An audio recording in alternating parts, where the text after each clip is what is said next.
আমি আমি চ্যানেলে তখন বর্তমানে আমার প্রবলেমগুলি কইতাছি, এক একটা প্রবলেম এরকমই। আজকে আরেকটা সব প্রবলেম, আমার কোনো কিছু কইতে পাই না, আটকে যাই।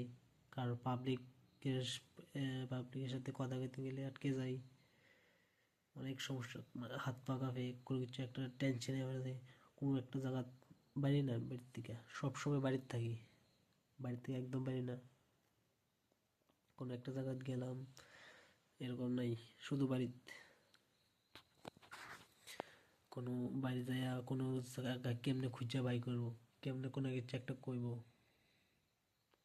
আমি খুব হাসি খুশি মানুষের সাথে কথা কইতে অনেক ইচ্ছা, বাট পারতে পারি না, টেনশন, ঘাবড়ে যাই, কথাবার্তা কইতে পারি না, মোবাইলের মধ্যে দেখেই কইতে পারি না।